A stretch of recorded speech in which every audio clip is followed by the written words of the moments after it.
Pirates by E.F.Benson and read by Christopher Halton. For many years, this project of sometime buying back the house had simmered in Peter Graham's mind, but whenever he actually went into the idea with practical intention, stubborn reasons had presented themselves to deter him. In the first place, it was very far off from his work down in the heart of Cornwall, and it would be impossible to think of going there just for weekends, and if he established himself there for longer periods, what on earth would he do with himself in that soft, remote lotus land? He was a busy man who, when at work, liked the diversion of his club and of the theatres in the evening, but he allowed himself few holidays away from the city, and those were spent on Salmon River or golf links with some small party of solid and like-minded friends. Looked at in these lights, the project bristled with objections. Yet through all these years, 40 of them now, which had ticked away so imperceptibly, the desire to be at home again at Liscop had always persisted, and from time to time it gave him shrewd little unexpected tugs, when his conscious mind was in no way concerned with it. This desire, he was well aware, was of a sentimental quality, and often he wondered at himself that he, who was so well armoured in the general jostle of the world against that type of emotion, should have just this one joint in his harness. Not since he was 16 had he set eyes on the place, but the memory of it was more vivid than that of any other scene of subsequent experience. He had married since then, he had lost his wife, and though for many months after that he had felt horribly lonely, the ache of that loneliness had ceased, and now, if he had ever asked himself the direct question, he would have confessed that bachelor existence was more suited to him than married life had ever been. It had not been a conspicuous success, and he never felt the least temptation to repeat the experiment. But there was another loneliness which neither married life nor his keen interest in his business had ever extinguished, and this was directly connected with his desire for that house on the green slope of the hills above Truro. For only 7 years had he lived there, the youngest but one of a family of 5 children, and now, out of all that gay company, he alone was left. One by one they had dropped off the stem of life, but as each in turn went into this silence, Peter had not missed them very much. His own life was too occupied to give him time really to miss anybody, and he was too vitally constituted to do otherwise than look forwards. None of that brood of children except himself, and he childless, had married, and now when he was left without intimate tie of blood to any living being, a loneliness had gathered thickly round him. It was not in any sense a tragic or desperate loneliness. He had no wish to follow them on the unverified and unlikely chance of finding them all again. Also, he had no use for any disembodied existence. Life meant to him flesh and blood and material interests and activities, and he could form no conception of life apart from such. But sometimes he ached with this dull, gnawing ache of loneliness, which is worse than all others when he thought of the stillness that lay congealed like clear ice over these young and joyful years, when Lescop had been so noisy and alert and full of laughter, with its garden resounding with games, and the house with charades and hide-and-seek and multitudinous plans. Of course, there had been rows and quarrels and disgraces, hot enough at this time, but now there was no one to quarrel with.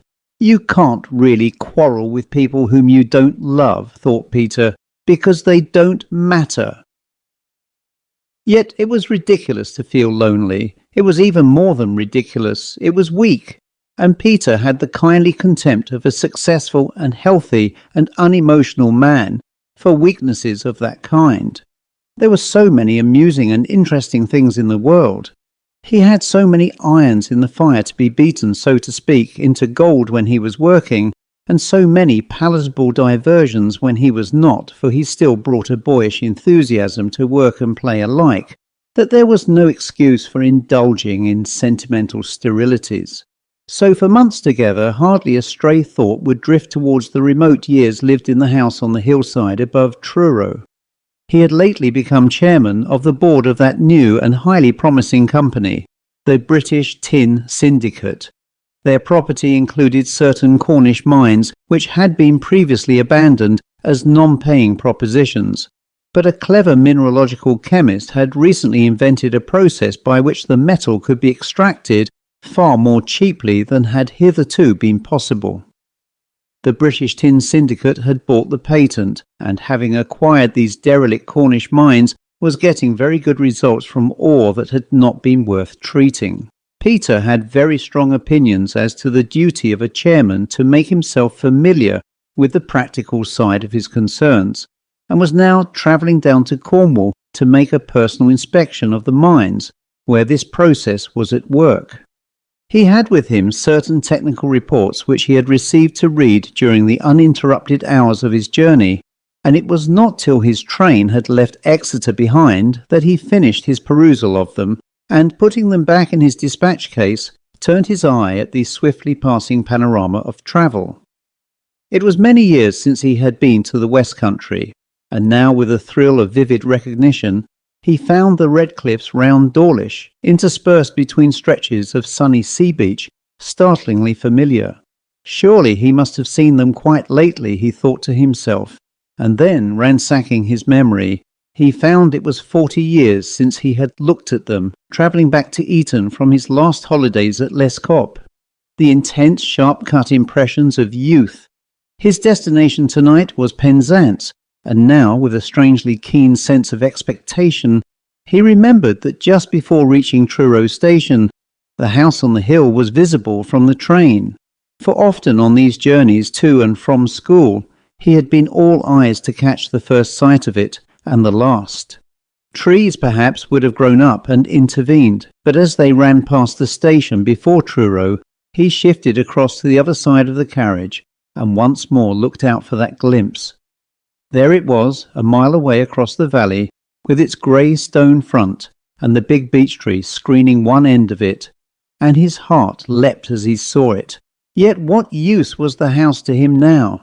It was not the stones and the bricks of it, nor the tall hayfields below it, nor the tangled garden behind that he wanted, but the days when he had lived in it. Yet he leaned from the window till a cutting extinguished the view of it, feeling that he was looking at a photograph that recalled some living presence. All those who had made Lescop dear and still vivid had gone, but this record remained, like the image on the plate. And then he smiled at himself with a touch of contempt for his sentimentality. The next 3 days were a whirl of enjoyable occupation. Tin mines in the concrete were new to Peter, and he absorbed himself in these as in some new game or ingenious puzzle. He went down the shafts of mines which had been opened again.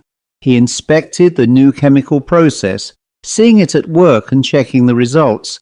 He looked into running expenses, comparing them with the value of the metal recovered.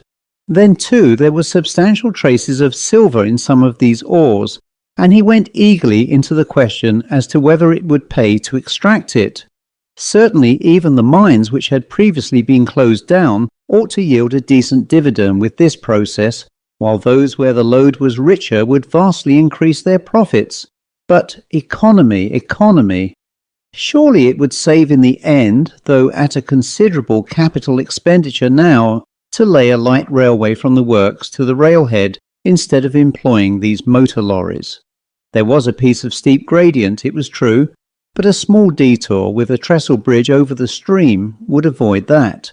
He walked over the proposed route with the engineer and scrambled about the stream bank to find a good take-off for his trestle bridge. And all the time at the back of his head, in some almost subconscious region of thought, were passing endless pictures of the house and the hill, its rooms and passages, its fields and garden, and with them, like some accompanying tune, ran that ache of loneliness. He felt that he must prowl again about the place. The owner, no doubt, if he presented himself, would let him just stroll about alone for half an hour. Thus he would see it all altered and overscored by the life of the strangers living there, and the photograph would fade into a mere blur, and then blankness. Much better that it should. It was in this intention that, having explored every avenue for dividends on behalf of his company, he left Penzance by an early morning train, in order to spend a few hours in Truro and go up to London later in the day.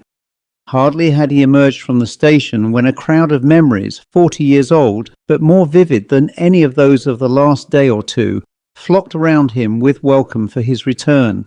There was the level crossing and the road leading down to the stream where his sister Sybil and he had caught a stickleback for their aquarium, and across the bridge over it was the lane sunk deep between high crumbling banks that led to a footpath across the fields to Lescop.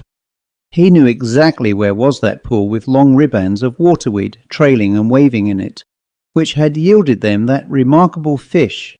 He knew how campions, red and white, would be in flower on the lane side, and in the fields the meadow orchis, but it was more convenient to go first into the town, get his lunch at the hotel, and to make inquiries from a house agent as to the present owner of Lescop. Perhaps he would walk back to the station for his afternoon train by that shortcut. Thick now as flowers on the step when spring comes, memories bright and fragrant shot up round him. There was the shop where he had taken his canary to be stuffed. Beautiful it looked. And there was the shop of the undertaker and cabinet maker, still with the same name over the door, where on a memorable birthday, on which his amiable family had given him, by request, the tokens of their goodwill in cash, he had ordered a cabinet with 5 drawers and 2 trays, varnished and smelling of newly cut wood, for his collection of shells. There was a small boy in jersey and flannel trousers looking in at the window now, and Peter suddenly said to himself, "Good Lord, how like I used to be to that boy. Same kit, too." Strikingly like indeed he was, and Peter, curiously interested, started across the street to get a nearer look at him. But it was market day, a drove of sheep delayed him, and when he got across the small boy had vanished among the passengers. Farther along was a dignified house front with a flight of broad steps leading up to it, once the dreaded abode of Mr. Tuck, dentist. There was a tall girl standing outside it now, and again Peter involuntarily said to himself, "Why, that girl's wonderfully like Sybil." But before he could get more than a glimpse of her, the door was opened and she passed in, and Peter was rather vexed to find that there was no longer a plate on the door indicating that Mr. Tuck was still at his wheel. At the end of the street was the bridge over the Fale, just below which they used so often to take a boat for a picnic on the river. There was a jolly family party setting off just now from the quay. 3 boys he noticed, and a couple of girls, and a woman of young middle age. Quickly they dropped downstream and went forth, and with half a sigh he said to himself, "Just our number with Mamma." He went to the Red Lion for his lunch. That was new ground and uninteresting, for he could not recall having set foot in that hostelry before. But as he munched his cold beef, there was some great fantastic business going on deep down in his brain. It was trying to join up, and it believed it could. That boy outside the cabinet maker's, that girl on the threshold of the house once Mr. Tuck's, and that family party starting for their picnic on the river. It was in vain that he told himself that neither the boy nor the girl nor the picnic party could possibly have anything to do with him. As soon as his attention relaxed, that burrowing underground chase, as of a ferret in a rabbit hole, began again. And then Peter gave a gasp of sheer amazement, for he remembered with clear-cut distinctness how on the morning of that memorable birthday he and Sybil started earlier than the rest from Lescop, he on the adorable errand of ordering his cabinet, she for a dolorous visit to Mr. Tuck. The others followed half an hour later for a picnic on the Fale to celebrate the great fact that his age now required 2 figures, though one was a naught for expression. "It'll be 90 years, darling," his mother had said, "before you want a 3rd one, so be careful of yourself." Peter was almost as excited when this momentous memory burst on him as he had been on the day itself. Not that it meant anything, he said to himself, as there's nothing for it to mean. But I call it odd. It's as if something from those days hung about here still. He finished his lunch quickly after that and went to the house agents to make his inquiries. Nothing could be easier than that he should prowl about Lescop, for the house had been untenanted for the last 2 years. No card to view was necessary, but here were the keys. There was no caretaker there.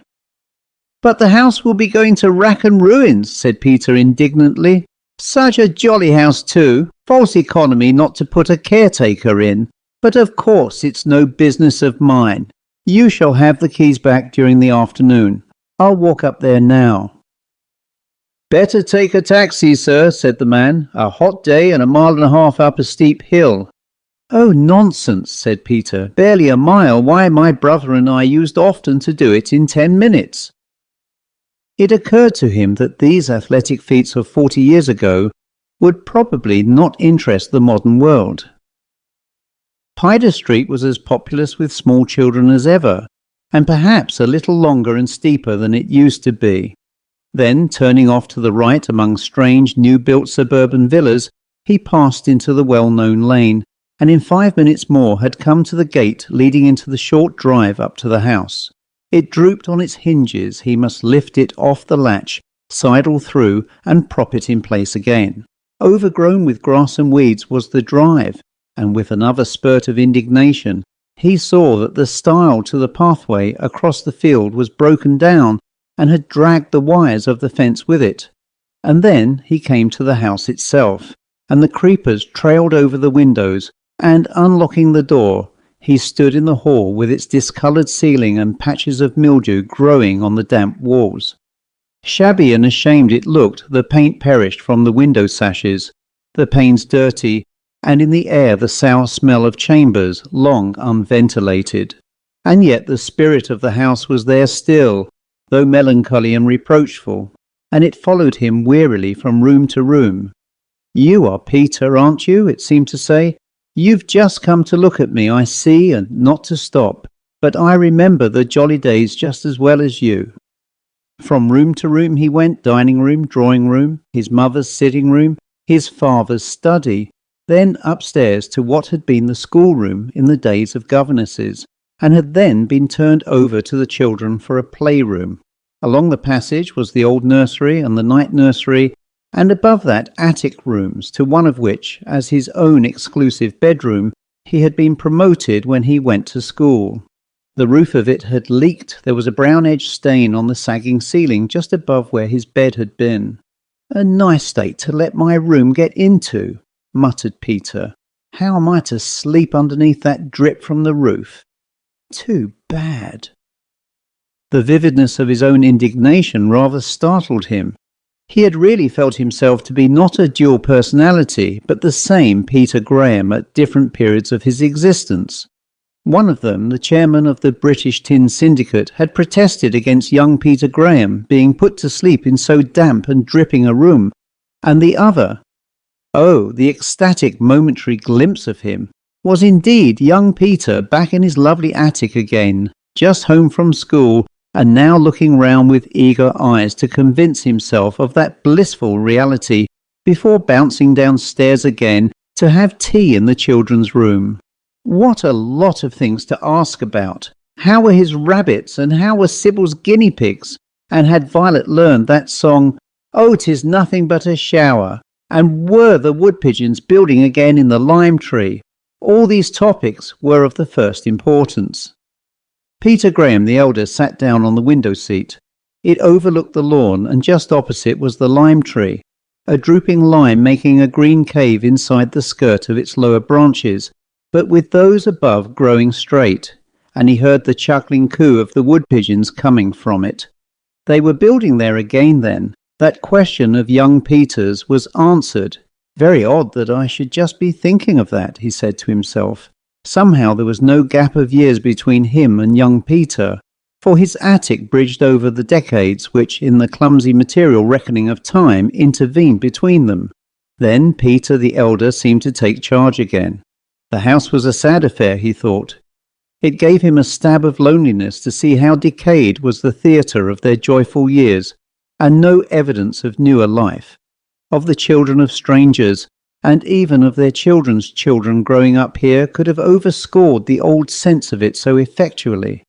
He went out of young Peter's room and paused on the landing. The stairs led down in 2 short flights to the story below, and now for the moment he was young Peter again, reaching down with his hand along the banisters and preparing to take the first flight in one leap. But then old Peter saw it was an impossible feat for his less supple joints. Well, there was the garden to explore, and then he would go back to the agents and return the keys.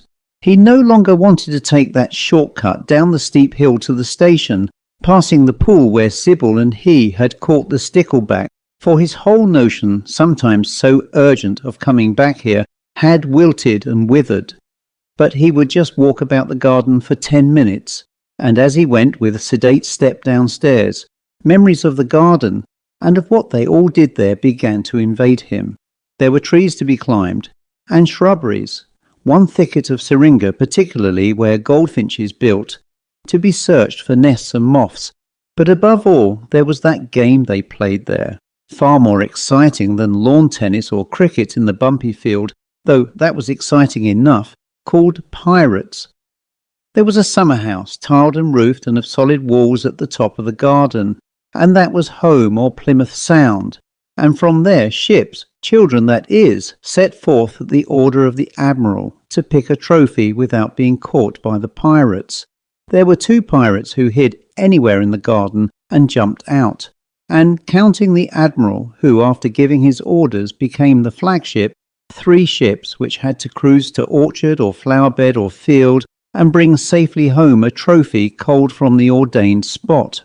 Once Peter remembered he was flying up the winding path to the summer house with a pirate close on his heels, when he fell flat down, and the humane pirate leaped over him for fear of treading on him and fell down too. So Peter got home because Dick had fallen on his face and his nose was bleeding. Good Lord, it might have happened yesterday, thought Peter, and Harry called him a bloody pirate, and Papa heard and thought he was using shocking language till it was explained to him.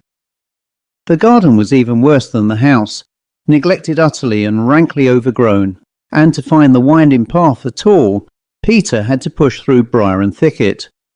But he persevered and came out into the rose garden at the top, and there was Plymouth Sound, with roof collapsed and walls bulging, and moss growing thick between the tiles of the floor. "But it must be repaired at once," said Peter aloud. "What's that?" He whisked round towards the bushes through which he had pushed his way, for he had heard a voice, faint and far off, coming from there, and the voice was familiar to him, though for 30 years it had been dumb. For it was Violet's voice which had spoken, and she had said, "Oh, Peter, here you are." He knew it was her voice, and he knew the utter impossibility of it.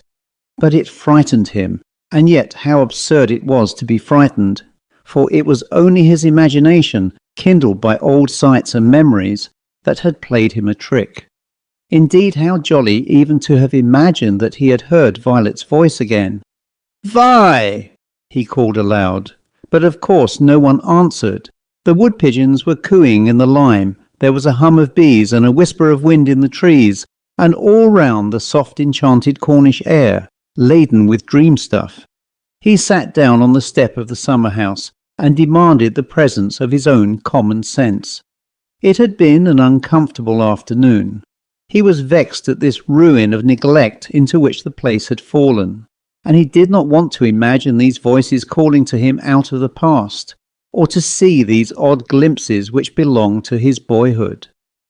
He did not belong any more to that epoch over which grasses waved and headstones presided, and he must be quit of all that evoked it, for more than anything else he was director of prosperous companies with big interests dependent on him. So he sat there for a calming 5 minutes, defying Violet, so to speak, to call to him again. And then, so unstable was his mood today, that presently he was listening for her. But Violet was always quick to see when she was not wanted, and she must have gone to join the others. He retraced his way, fixing his mind on material environments. The golden maple at the head of the walk, a sapling like himself when last he saw it, had become a stout-trunked tree, the shrub of bay a tall column of fragrant leaf, and just as he passed the syringa, a goldfinch dropped out of it with dipping flight. Then he was back at the house again, where the climbing fuchsia trailed its sprays across the window of his mother's room, and hot, thick scent, how well remembered, spilled from the chalices of the great magnolia. "A mad notion of mine to come and see the house again," he said to himself. "I won't think about it any more. It's finished. But it was wicked not to look after it." He went back into the town to return the keys to the house agent. "Much obliged to you," he said. "A pleasant house when I knew it years ago. Why was it allowed to go to ruin like that?" "Can't say, sir," said the man. "It has been let once or twice in the last 10 years, but the tenants have never stopped long. The owner would be very pleased to sell it." An idea, fanciful, absurd, suddenly struck Peter. "But why doesn't he live there?" he asked. "Or why don't the tenants stop long? Was there something they didn't like about it, haunted, anything of that sort? I'm not going to take it or purchase it, so that won't put me off." The man hesitated a moment. "Well, there were stories," he said, "if I may speak confidentially. But all nonsense, of course." "Quite so," said Peter. "You and I don't believe in such rubbish. I wonder now, was it said that children's voices were heard calling in the garden?" The discretion of a house agent reasserted itself. "I can't say, sir, I'm sure," he said. "All I know is that the house is to be had very cheap. Perhaps you would take our card." Peter arrived back in London late that night. There was a tray of sandwiches and drinks waiting for him, and having refreshed himself, he sat smoking a while, thinking of his 3 days' work in Cornwall at the mines. There must be a directors' meeting as soon as possible to consider his suggestions. Then he found himself staring at the round rosewood table where his tray stood. It had been in his mother's sitting room at Lescop, and the chair in which he sat, a fine Stuart piece, had been his father's chair at the dinner table, and that bookcase had stood in the hall, and his Chippendale card table. He could not remember exactly where that had been. That set of Browning's poems had been Sybil's. It was from the shelves in the children's room. But it was time to go to bed, and he was glad he was not to sleep in young Peter's attic. It is doubtful whether, if once an idea has really thrown out roots in a man's mind, he can ever extirpate it. He can cut off its sprouting suckers, he can nip off the buds it bears, or, if they come to maturity, destroy the seed. But the roots defy him. If he tugs at them, something breaks, leaving a vital part still embedded, and it is not long before some fresh evidence of its vitality pushes up above the ground where he least expected it. It was so with Peter now. In the middle of some business meeting, the face of one of his co-directors reminded him of that of the coachman at Lescop. If he went for a weekend of golf to the Dormy House at Rye, the bow window of the billiard room was in shape and size that of the drawing room there, and the bank of gorse by the 10th green was no other than the clump below the tennis court. Almost he expected to find a tennis ball there when he had need to search it. Whatever he did, wherever he went, something called him from Lescop. And in the evening when he returned home, there was the furniture, more of it than he had realized, asking to be restored there. Rugs and pictures and books, the silver on his table, all joined in the mute appeal. But Peter stopped his ears to it. It was a senseless sentimentality, and a purely materialistic one, to imagine that he could recapture the life over which so many years had flowed, and in which none of the actors but himself remained, by restoring to the house its old amenities and living there again. He would only emphasize his own loneliness by the visible contrast of the scene, once so alert and populous, with its present emptiness, and this butting in, so he expressed it, of materialistic sentimentality only confirmed his resolve to have done with Lescop. It had been a bitter sight, but tonic, and now he would forget it. Yet even as he sealed his resolution, there would come to him, blown as a careless breeze from the west, the memory of that boy and girl he had seen in the town, of the gay family starting for their river picnics, of the faint welcoming call to him from the bushes in the garden, and most of all of the suspicion that the place was supposed to be haunted. It was just because it was haunted that he longed for it. and the more savagely and sensibly he assured himself of the folly of possessing it, the more he yearned after it, and constantly now it coloured his dreams. They were happy dreams. He was back there with the others, as in old days, children again in holiday time, and like himself they loved being at home there again, and they made much of Peter because it was he who had arranged it all. Often in these dreams he said to himself, "I have dreamed this before, and then I woke and found myself elderly and lonely again, but this time it is real." The weeks passed on, busy and prosperous, growing into months, and one day in the autumn, on coming home from a day's golf, Peter fainted. He had not felt very well for some time. He had been languid and easily fatigued, but with his robust habit of mind, he had labelled such symptoms as mere laziness, and had driven himself with the whip. But now it might be as well to get a medical overhauling just for the satisfaction of being told there was nothing the matter with him. The pronouncement was not quite that. "But I simply can't," he said. "Bed for a month and a winter of loafing on the Riviera. Why, I've got my time filled up till close on Christmas, and then I've arranged to go with some friends for a short holiday. Besides, the Riviera's a pestilent hole. It can't be done. Supposing I go on just as usual, what will happen?" Dr. Dufflin made a mental summary of his wilful patient. "You'll die, Mr. Graham," he said cheerfully. "Your heart is not what it should be, and if you want it to do its work, which it will for many years yet, if you're sensible, you must give it rest. Of course, I don't insist on the Riviera. That was only a suggestion. For I thought you would probably have friends there who would help to pass the time for you. But I do insist on some mild climate where you can loaf out of doors. London with its frosts and fogs would never do." Peter was silent for a moment. "How about Cornwall?" he asked. "Yes, if you like, not the north coast, of course." "I'll think it over," said Peter. "There's a month yet." Peter knew that there was no need for thinking it over. Events were conspiring irresistibly to drive him to that which he longed to do, but against which he had been struggling. So fantastic was it, so irrational. But now it was made easy for him to yield, and his obstinate colours came down with a run. A few telegraphic exchanges with the house agent made Lescop his. Another gave him the address of a reliable builder and decorator, and with the plans of the house, though indeed there was little need of them, spread out on his counterpane, Peter issued urgent orders. All structural repairs, leaking roofs and dripping ceilings, rotted woodwork and crumbling plaster must be tackled at once. And when that was done, painting and papering followed. The drawing room used to have a Morris paper. There were spring flowers on it, blackthorn, violets and fritillaries. A hateful, wriggling paper, so he thought it, but none other would serve. The hall was painted duck-egg green, and his mother's room was pink. "A beastly pink, tell them," said Peter to his secretary, "with a bit of blue in it. They must send me sample by return of post, big pieces, not snippets."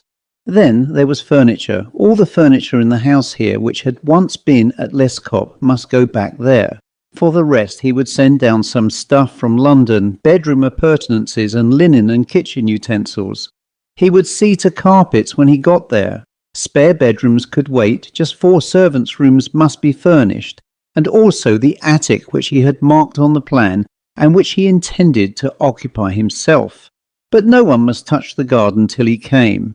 He would superintend that himself, but by the middle of next month there must be a couple of gardeners ready for him. "And that's all," said Peter, "just for the present." All, he thought, as rather bored with the direction of matters that usually ran themselves, he folded up his plans. "Why, it's just the beginning, just underwriting."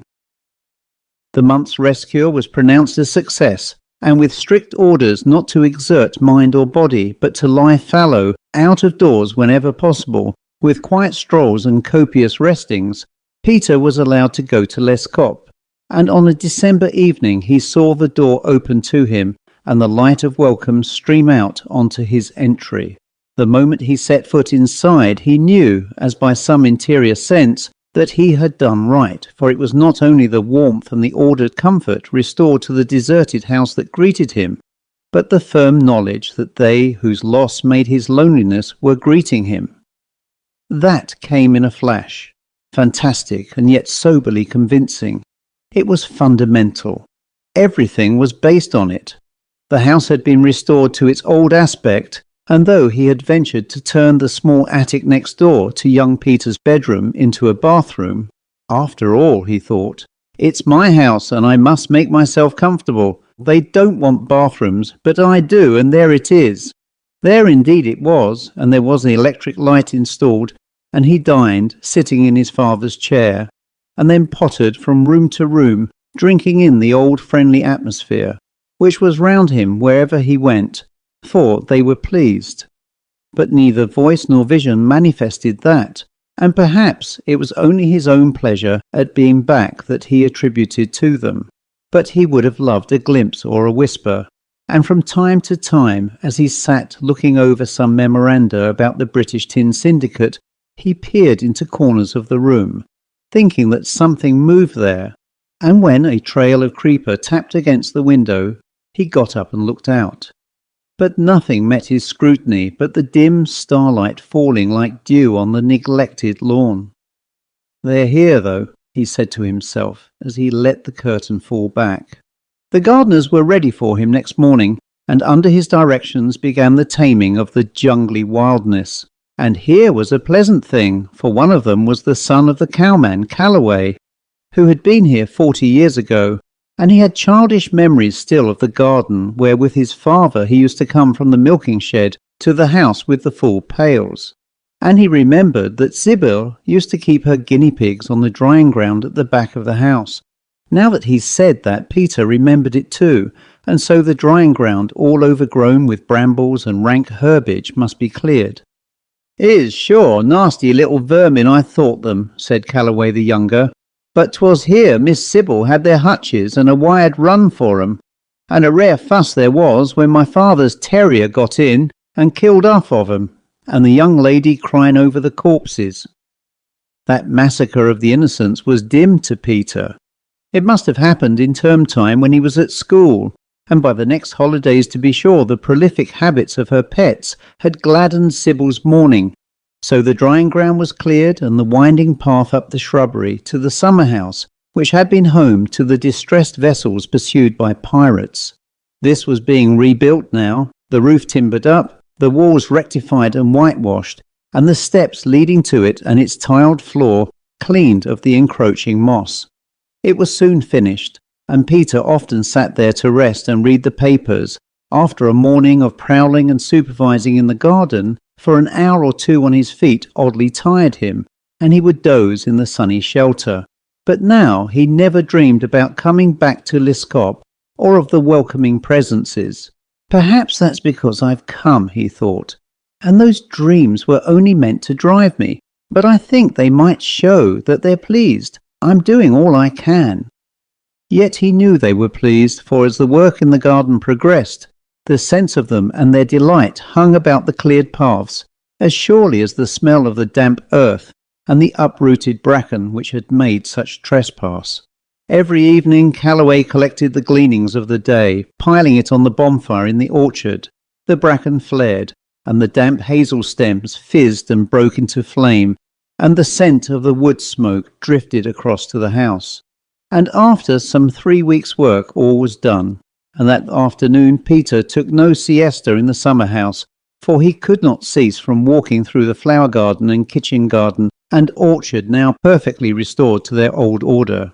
A shower fell and he sheltered under the lime where the pigeons built, and then the sun came out again, and in that gleam at the close of the winter day he took a final stroll to the bottom of the drive, where the gate now hung firm on even hinges. It used to take a long time in closing if as a boy you let it swing, penduluming backwards and forwards with the latch of it clicking as it passed the hasp, and now he pulled it wide and let go of it, and to and fro it went in lessening movement till at last it clicked and stayed. Somehow that pleased him immensely. He liked accuracy in details, but there was no doubt he was very tired. He had an unpleasant sensation too, as of a wire stretched tight across his heart, and of some thrumming going on against it. The wire dully ached, and this thrumming produced little stabs of sharp pain. All day he had been conscious of something of the sort, but he was too much taken up with the joy of the finished garden to heed little physical beckonings. A good long night would make him fit again, or if not, he could stop in bed tomorrow. He went upstairs early, not the least anxious about himself, and instantly went to sleep. The soft night air pushed in at his open window, and the last sound that he heard was the tapping of the blind tassel against the sash. He woke very suddenly and completely, knowing that somebody had called him. The room was curiously bright, but not with the quality of moonlight. It was like a valley lying in shadow, while somewhere, a little way above it, shone some strong splendour of the noon. And then he heard again his name called, and knew that the sound of the voice came in through the window. There was no doubt that Violet was calling him. She and the others were out in the garden. "Yes, I'm coming," he cried, and he jumped out of bed. He seemed it was not odd to be already dressed. He had on a jersey and flannel trousers, but his feet were bare, and he slipped on a pair of shoes and ran downstairs, taking the first short flight in one leap like young Peter. The door of his mother's room was open, and he looked in, and there she was, of course, sitting at the table and writing letters. "Oh, Peter, how lovely to have you home again," she said. "They're all out in the garden, and they've been calling you, darling. But come and see me soon, and have a talk." Out he ran along the walk below the windows and up the winding path through the shrubbery to the summer house, for he knew they were going to play pirates. He must hurry, or the pirates would be abroad before he got there, and as he ran he called out, "Oh, do wait a second, I'm coming." He scudded past the golden maple and the bay tree, and there they all were in the summer house, which was home, and he took a flying leap up the steps and was among them. It was there that Calloway found him next morning. He must indeed have run up the winding path like a boy, for the new-laid gravel was spurned at long intervals by the toe prints of his shoes. The end.